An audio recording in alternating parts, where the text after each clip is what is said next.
This is Sportscentre. Hey, I'm Marissa Roberto, and Canada's quarterfinal matchup at the Olympics is officially set, as they will be taking on Czechia, who beat Denmark earlier today. Don't worry, we're getting to that matchup and the other matchups that set up the quarters later in the show. But outside of who their opponent would be tomorrow, there were a ton of questions when it comes to Canada. So who better to join us than Mark Masters, who just watched them practice. Great to see you, Mark. Hello from Milan, Marissa. Okay, Mark, Canada has looked unbelievable through the preliminary round. Do you expect to see any lineup changes being made before the quarters? Well, we're expecting 2 lineup changes at least, Marissa. Brad Marchand ready to return up front after missing the last 2 games. Unclear who will come out, though. That's because Canada was missing a couple of guys at practice today. Nathan McKinnon and Sam Bennett getting maintenance days. Coach John Cooper says he has zero concern about their status moving forward. The coach expects to have everyone available as the knockout stage gets going for Team Canada. On defense, Josh Morrissey skating in his regular spot beside Colton Parayko, so he looks ready to return after missing the last 2 games. He left the opening game with an undisclosed injury.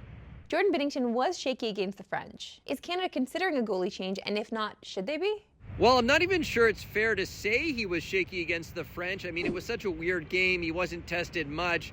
John Cooper hasn't even gotten any questions about Binnington or the goaltending decision. I think we just all expect that it was Binnington's net to start the tournament, and it will still be Binnington's net going into the elimination games. He had his own net, I can tell you, Marissa, at practice today.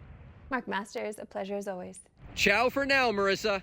Let's stick on the ice because we had a ton of hockey to wake up to this morning, with quarterfinal spots on the line. Now, given the timing of the posting of the show, we can't actually update the Sweden-Latvia game. But if you're watching us right at 3, go to TSN right now and watch. Keep watching this, but also watch the TV, dual screen. But let's catch up on the matchups this morning and what they mean. So Germany beat France 5-1, meaning they get Slovakia in the quarters. Switzerland knocked off my Italians 3-0.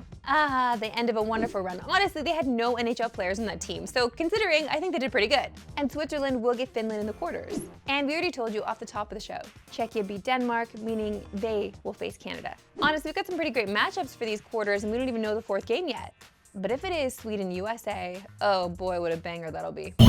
Over to women's hockey, where for the 5th straight Olympic Winter Games, Canada and the US will play for gold. And we always knew we'd get to this point, as these two have played each other all but once in the gold medal game since 1998. And although the Canadians have won 4 of the previous 6, the matchup has always been close. So much so that neither side has won the gold medal game by more than 2 goals. But this time around, it just feels a little different, doesn't it? For one, the Americans have already blown out Canada in the preliminaries, beating them 5-0, which we should also note is the Canadian women's biggest loss in Olympic history. But maybe more importantly, Canada hasn't been the dominant scoring team they have been in the past. And to see what we mean, look no further than the goal differential heading into the gold medal game this year versus 2022, which, as you can see, is more than 30 goals fewer this year in the same number of games. So if you were expecting Canada to be the heavy favorite, or even favorites at all going into this one, you might want to think again. But all that said, we'd be fools to count the Canadian women out, especially with Captain Clutch Marie-Philippe Poulin on their side.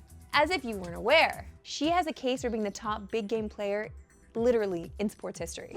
She has 7 goals in her 4 career Olympic gold medal games, which is just a ridiculous stat on its own. But let's not forget that 3 of those goals clinched Canada the gold. So if you've got her for a title game, you've always got a chance. So yeah, while the Canadian women haven't dominated as they've done in the past, never, we're ready to go. Look at us. Okay?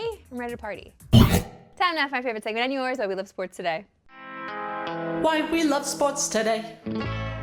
And sign us up for Mascots doing anything, especially when it's Arsenal's Gunnersaurus taking on Krusty the Pie in penalty kicks. Yeah, that's a real sentence. I'm not talking about a cartoon.